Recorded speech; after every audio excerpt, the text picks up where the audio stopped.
അങ്ങനെ കുറച്ച് ദിവസങ്ങൾക്ക് ശേഷം ഞാനും അമ്മയും അമ്പലത്തിൽ പോയിരിക്കുകയാണ്. ഇന്ന് വളരെ വൈകിയാണ് ഞങ്ങൾ പോയത്. അപ്പോഴേക്കും വൈക്കത്തപ്പന്റെയും കൊടുങ്ങല്ലൂരമ്മയുടെയും എഴുന്നള്ളത്ത് നടക്കുമായിരുന്നു. അതിനുശേഷം ആനപ്പന്തലിൽ പോയി നിന്ന് ആ മേളം ആസ്വദിച്ച് അങ്ങനെ കുറച്ചു നേരം നിന്നു.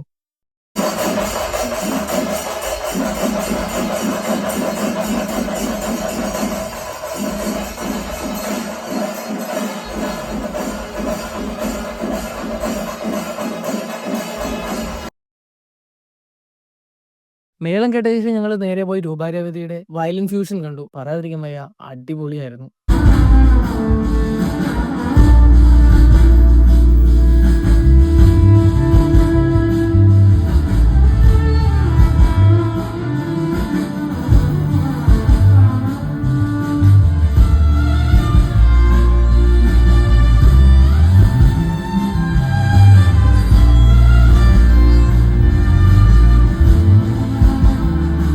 അതിനുശേഷം വടക്കോറത്ത് പാട്ടിന്റെ കളമയക്കലിലെ ചടങ്ങുകൾ തുടങ്ങിയ സമയത്ത് ഇതിനും വൈകാതെ ഞാനും അമ്മയും നേരെ വീട്ടിലോട്ട് പോന്നു.